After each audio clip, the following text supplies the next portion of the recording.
Hey everyone and welcome to Paperback Journeys, where today we're gonna do it. A lot of you have been asking for this video, and so today is the day we're doing it. It's gonna be my Stephen King tier list. So I've read roughly 30 Stephen King books, and I know, some of you watching this video, you're gonna be thinking, 30? 30? Those are rookie numbers, mate. But I should also tell you as well that up until 2022, I had read a grand total of 1 Stephen King book. And so I've basically been binging on his books over the last couple of years. I did this as part of my journey to the Dark Tower, where I read the extended multiverse. And from there, I just got a taste for it. I got hooked. And now, Stephen King is, and a lot of you are probably going to be able to relate to this, Stephen King is like my sort of comfort food. And the thing that I love about him is that as a writer, he has such a broad appeal. A lot of people think of him as like a horror writer, and obviously he is a horror writer, but he also writes great sci-fi and fantasy and coming-of-age stories. And so I think that his fans really like him for a multitude of reasons, and they're coming at him from different angles. And in this video, you're about to find out why I like him. So anyway, let's take a look at the book tiers. So up the top here, we've got the S tier, aka the super tier, and these are, in my opinion, the creme de la creme of the Stephen Kingdom. These are not only some of my favorite Stephen King books, but actually these are just some of my favorite books in general. Next, you've got the A tier. These are great books that I would highly recommend, followed by B tier, which I would describe as good books, which I enjoyed. And then you've got the next tier, which I've just called meh. Like, meh, they're fine. They pass the time, relatively inoffensive, but maybe my time could have been invested in better books. And then finally, at the bottom, we've got trash. Now listen, right, before I get started with this, I'm gonna say some things that might make you angry in this list. Even though we're not going to agree on everything though, I hope that you at least can kind of like respect that I'm not going to hold back. It would be much easier for me to just kind of be a crowd pleaser and say, oh, all Stephen King books are good. I love every book that I read, but I'm not going to do that. I'm just going to be 100% honest, because if I did that, then what would be the point in any of this, right? I'm just going to be completely honest, and you can use the comment section below to tell me why I'm dumb and wrong. All of the books at the bottom are all of the Stephen King books that I've read, obviously. They're in no particular order, except I think roughly in the middle, we get into like the Dark Tower. And so I've put them in order so that we can kind of do them one by one, like the 8 books of the Dark Tower series. So let's get into the list and start talking about where I'm going to rank everything. All right, so the first book up is Everything's Eventual. This is a collection of short stories by Stephen King, and some of these were pretty funny in a dark kind of way. I really enjoyed them. I think Stephen King, given how famous he is, I think he actually flies under the radar as a short story writer. But anyway, let's get started with this one first. Come on. There we go. And I'm going to put this in B. Okay, so next up, we've got It. I don't think I've got any choice here, really, do I? That is in S tier. It's absolutely fantastic, that book. I loved it. I thought it was so creepy. I didn't find it particularly, I didn't find it, Pennywise, particularly scary, but there were a lot of other characters that were antagonists, which were terrifying. Beverly's husband comes to mind. Also Beverly's father as well. Beverly was having a hard time in that book. Okay, next is Insomnia. I'm gonna say this is a little bit better than Everything's Eventual, I would say. So yeah, I enjoyed it. One word of warning though, if you're going to listen to the audio book of Insomnia, maybe don't. Only because the narrator's really good and everything, but whoever was editing the sound just inserted these insane, crazy instrumentals just every so often. And it was like a jump scare that happened about 40, 50 times just randomly in the middle of a scene. I don't know what he was thinking, but yeah, I really enjoyed that though. This is a book that I've only recently read, Carrie, and I'm going to put this in... I'm gonna put this as A. Yeah, that's where it belongs. Next up, all right, Salem's Lot. Now we're getting into some big business. This is the best depiction of, or the scariest depiction, I should say, of vampires that I've ever read. And I absolutely loved it. I love this style of vampire, kind of like almost like a zombie, really. Some of them, slow moving, lethargic during the day, you know. So I'm gonna put. Is it as good as it? Is it better than it? No, it's not. It's not. It's not. It's almost as good as it. It's scarier than it. So if you're looking for scares, Salem's Lot is, in my opinion, scarier than it. You Like It Darker. This is a more recent collection of short stories. Came out, did it come out this year or did it come out last year? Anyway, it came out really recently and I read it this year anyway. I think it did come out this year. In my opinion, it was good, but it wasn't as good as Everything's Eventual. There was a sequel to Cujo, but when I read it, I was kind of excited to revisit Cujo and find out, you know, what was going on with the characters. But as far as sequels go, it wasn't really a relevant sequel. You could have just, it was just the character name. You could have used any other character. Speaking of which, Cujo's up next. Oh man, I thought this was meh, ladies and gentlemen. We've reached our first meh. I thought it was all right, man. Didn't think it was that great. You know, it was fine. Do you know what I didn't like about it? Was that it was too much family drama going on. You know, it felt like 75% of the book was about a failing marriage, you know, and I was like, that's not really what I signed up for. Pet Sematary, though, now we're talking. That is absolutely S tier. Is it as good as Salem's Lot? It's close, man. Nah, it's not as good as Salem's Lot. Nah, I really loved the characters in Salem's Lot.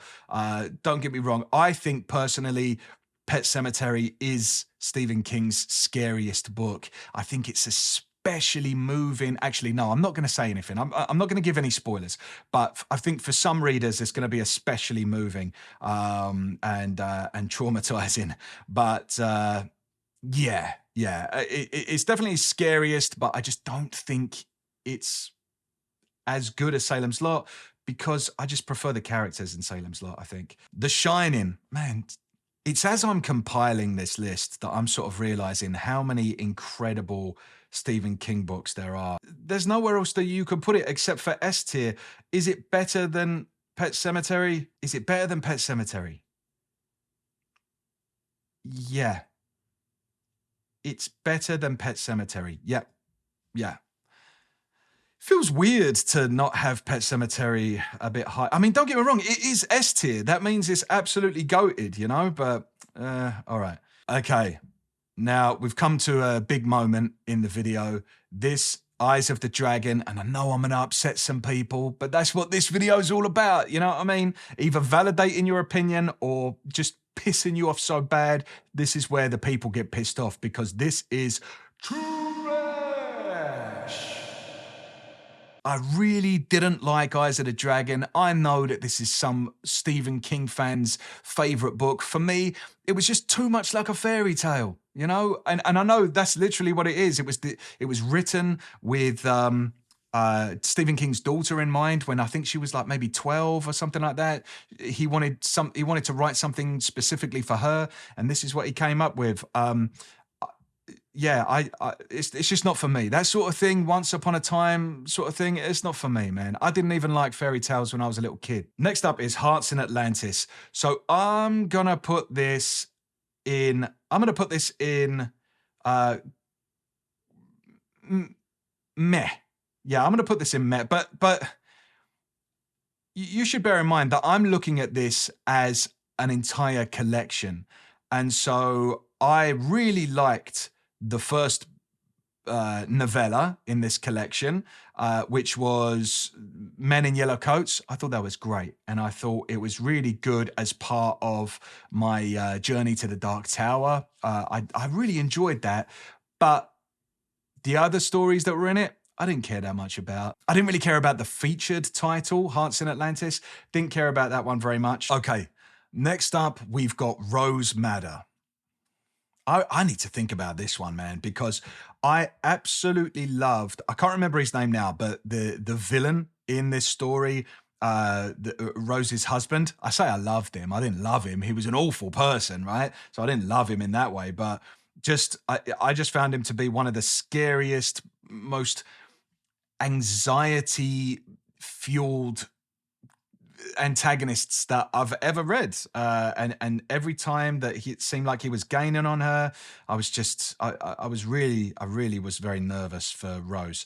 So I'm gonna have to say that this is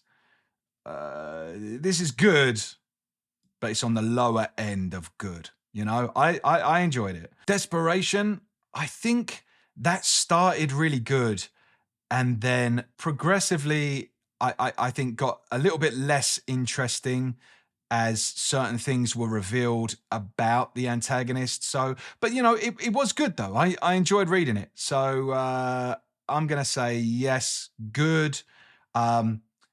Misery, 100% it belongs up here. And actually, this is going to go pretty high, I think. Annie Wilkes is one of my favorite Stephen King villains.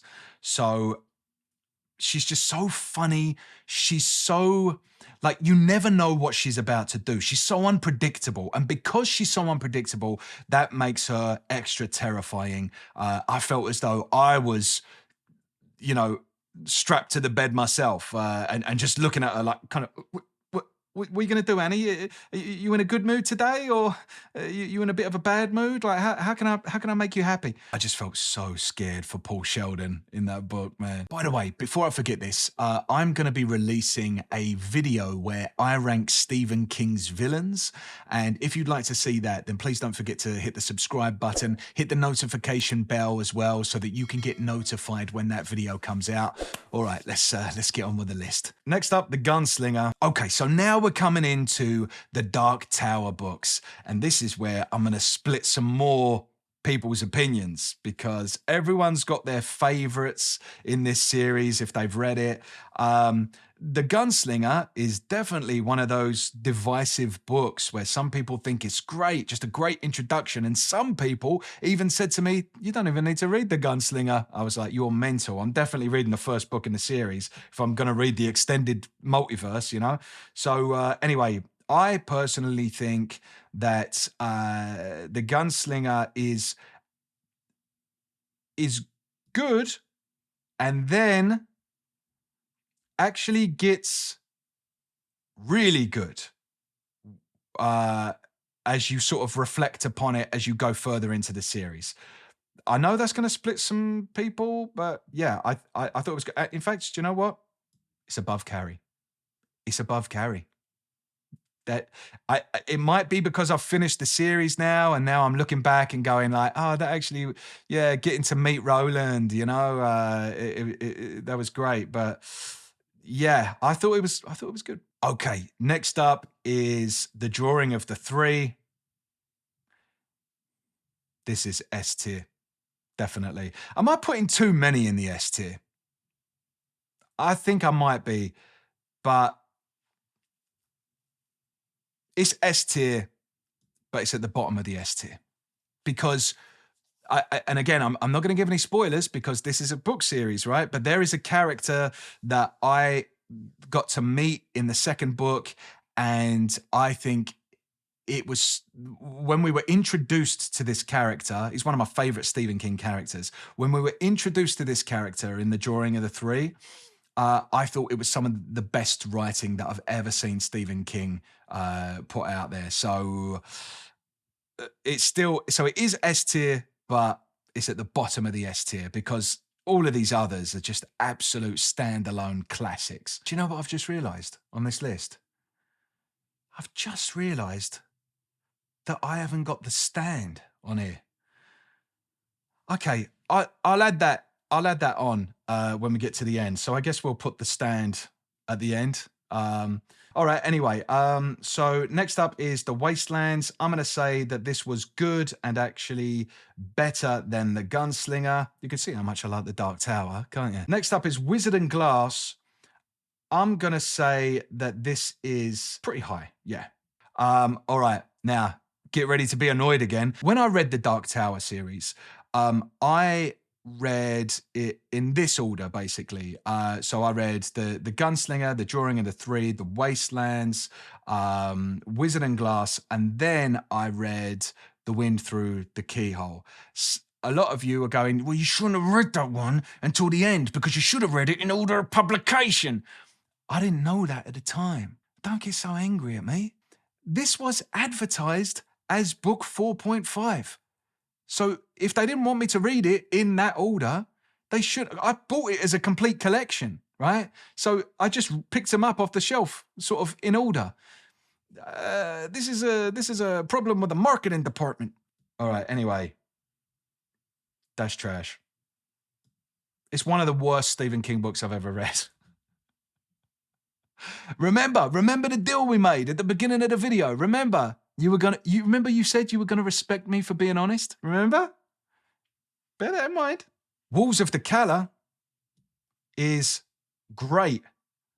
And it's got an I've got to be careful because I can't say too much, but yeah, I'm not gonna say anything. I'm just gonna say it's better than The Wastelands. Yeah, Wolves of the Calla is one of the best. Song of Susanna, it was all right. You know, it was okay. I'm going to put it at the top of meh. Actually, do you know what? No, I'm going to put Hearts in Atlantis above that because I just really like Low Men in Yellow Coats. Then we've got The Dark Tower. Whoa, you want to talk about divisive? You want to talk about controversial? The ending of The Dark Tower worked for me. If you saw my book review of it, then you would have seen me start crying for one reason or another. Obviously, no spoilers again. So where does this go? Where does this go? Is it above The Gunslinger? I think it is above The Gunslinger, yes. Is it above? Yeah. There you go. That's the perfect spot for it. Not quite as good as Wolves of the Calla, but a little bit better than The Wastelands, I think. Next up is Little Sisters of Eluria. This came in the collection of Everything's Eventual. So, you know, when I was reading it, I was sort of thinking to myself, you know, it's all right, but yeah, I'm gonna put this over here. Yeah, it was fine. It was nice. I liked the illustrations because this was actually a graphic novel. So yeah, I like the illustrations. And then next up, The Talisman. This was pretty good, but I really didn't like Wolf. There's a character in this called Wolf. People loved him. People really liked him. It wasn't for me. Again, it's that sort of fairy tale thing, you know? I'm just sort of discovering that I'm a bit anti-fairy tale. Yeah, I thought it was okay though, you know? I thought it was pretty good. And then Black House, I'm going to have to put Black House, even though there was a couple of good characters in there, I'm going to have to put it at the top of meh. It was fine. So if you don't know, Black House is like the sequel to The Talisman. And I was expecting more of the first story, right? The Talisman is like set in an alternate universe. And for me, the sequel didn't spend enough time in that universe. The Regulators, the trashiest of the trash. the worst, one of the worst books I read last year. Probably bottom 10 books I've ever read. Is that too much? I just hated this book, man. I really didn't like this book. I didn't care about any of the characters. This book was released on the same day as Desperation. I read them like one after the other, and then I did like a joint book review of each of them. They have a lot of similarities. I'm not going to say what the similarities are, but I liked one. I didn't like the other at all. It was, like I say, one of the worst books I've ever read. You want to talk about something though? You want to know? One of the best books that I've ever read. 11/22/63 goes to the top of the pile. It's better than it. I still don't know how this list is going to end once I add The Stand. I really quite like The Stand. Let's find out. So next up is The Mist. This is a really good book, man. I thought it was... No, not quite. Where does this land? Come on. Above Carrie? Above Carrie? No, not above Carrie. It's great, though. I really enjoyed it. I read this really recently. I finished it, like, literally a few days ago. This is going in meh. And imagine, that's with recency bias. This is going... Is it better than Cujo? Nah, no way it's better than Cujo. Nah. It's not trash. Yeah, I'll put it there. That's good. That's a good spot. Next up is a book which is not really like the others. This is a autobiography / instructional book on how to approach writing. It's Stephen King on writing. And I thought, you know, I know it's weird to put it in here because it's an autobiography, but I what can I say? I enjoyed it. I thought it was, yeah, probably a bit better than You Like It Darker. It's difficult to compare though, isn't it? You know, with works of fiction, but just based on how much I enjoyed it, yeah, bang in the middle. And then let's just quickly add The Stand real quick. All right, so now we've got The Stand. I'm going to tell you right now, this is certainly S tier. It's so crazy because I don't know exactly where this is going to go yet. And I'm just going to sort of watch myself judge this book with you. So we're both finding out what I think. Let's just go through it. Is it better than The Drawing of the Three? Yeah. Is it better than Pet Sematary? Yeah. Come on. Don't think too long about it. Yeah. Better. Yeah. Better than Misery? Is it better than Misery? Yeah. Is it better than It? Oh, man. This is... The Stand. Is The Stand better than It?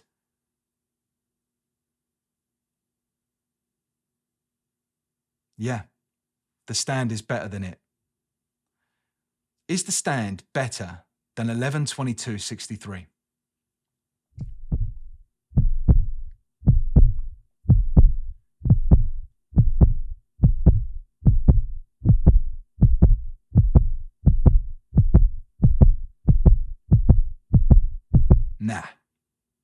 Nah, it's not.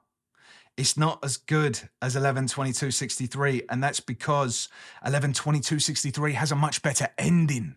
It's maybe Stephen King's best ending, and The Stand, in my opinion, I don't like the ending as much.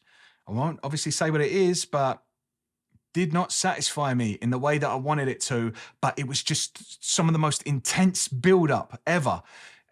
So yeah, that's it. My favorite Stephen King book is 11/22/63, followed closely by The Stand. So that was my tier list for Stephen King's books. As I mentioned, I'm going to be releasing a tier list for Stephen King's villains in the very near future. As soon as I've made that, you'll be able to see it by clicking up here. Thanks so much for watching this video. I really appreciate it. And as always, happy reading.